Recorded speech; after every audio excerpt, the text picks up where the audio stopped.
speaking from the roof of Broadcasting Building, New York City. Just 4 weeks after American audiences had sat at home anxiously awaiting more news of invasions in Europe, came news of an invasion of the United States. The enemy is now in sight above the Palisades. Five great machines. Again, CBS had their man on the spot. Now they're lifting their metal hands. This is the end now. Smoke comes out, black smoke drifting over the city. Using gas attacks and other imagery of European war, Orson Welles' Mercury Theater production played on the endemic fears of ordinary Americans. 100 yards away, it's 50 feet. About 10 or 15 minutes into the broadcast, and the phone started ringing, and I began to get hysterical calls saying, where are the invaders and what's happening? And I said, come on, this is just Orson Welles' Mercury Theater, because I had the program on the monitor.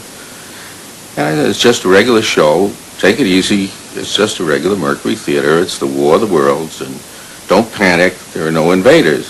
As we were continuing with the script in front of us, we saw that in the control room there were a great many policemen, and every moment more. Now later we found out that the police were as confused as we were because there wasn't anything they could arrest us for, but there they were looking fierce, and a lot of people talking to other people in dumb show, and a very tense atmosphere was generated in the studio. We thought, well, something's gone wrong. Some few people have complained and have swallowed what we're telling them about the Martians having come to the world. But we didn't know that it wasn't a few people. It was, in fact, nationwide. The Haidt family from Brooklyn, New York, were listening to the broadcast that night. Two of the daughters still have vivid memories of the events that followed. Yeah. And although I was only 12 at the time, I was distressed that they changed it to music. And then all of a sudden, wait, you gotta listen to this. And then they broke into the music with a news flash. And then my eyes started to pop out. And I got scared. And then I don't think we even made it half. We had to stay tuned to it, you see, because it was all these vital information that came through on each news break there that we didn't want to miss anything that we should miss. People said, why didn't you change the station? But we didn't know. My father said, leave it alone. We must listen to what we must do. We had to have all They ears. were real cool. And I did try to call the station up to see what it was all about, but I couldn't get through. I fiddled with the dial, and I got some classical music that I enjoyed, so I turned it on loud as I wished, went into the bathroom, was washing my hair. And the program was interrupted, and I thought, well, what's going on? It irritated me. The second time it was interrupted, I thought, goodness, that's in New Jersey, forget about it. That evening, as the broadcast continued, Orson Welles exploited people's deference to the voices of authority. At this time, we take you to Washington for a special broadcast on the national emergency. The Secretary of the Interior. Citizens of the nation, I shall not try to conceal the gravity of the situation that confronts the country.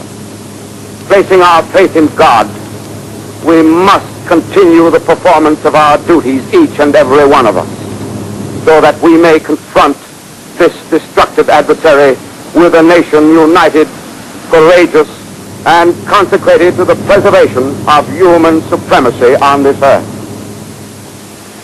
It wasn't until I heard President Roosevelt's voice that I got frightened. At that point, I was terrified because supposedly this person that sounded like Roosevelt was saying that it was a national thing and the whole nation was on an alert. I went into my bedroom, but when I was waiting to hear how my mother how our mother was going to approach the young children, because I needed talking to, too. So Mother went into the bedroom, and she said to them, listen, children, get up. Why do we have to get up? She says, get up. She said, because we're going to die. And if we're going to die, we're going to die all together. Oh, we got that one right, huh, sis? I'm extremely surprised to learn that a story which has become familiar to children through the medium of comic strips and many succeeding novels and adventure stories should have had such an immediate and profound effect upon radio listeners. You were aware of terror at the time you were giving this role? Were you aware that terror was going on throughout the nation? Oh, no, of course not.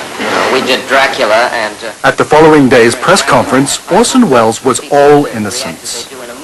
But 20 years later, he told a different story.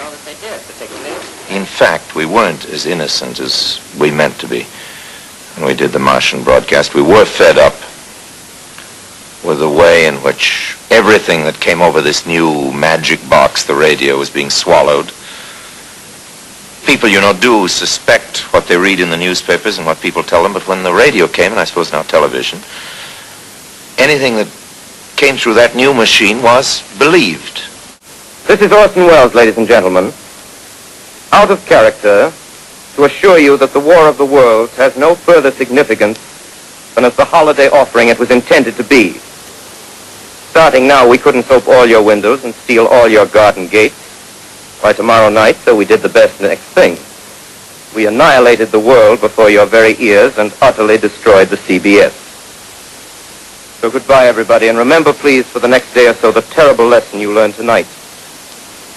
That grinning, glowing, globular invader of your living room is an inhabitant of the pumpkin patch, and if your doorbell rings and nobody's there, that was no Martian, it's Halloween.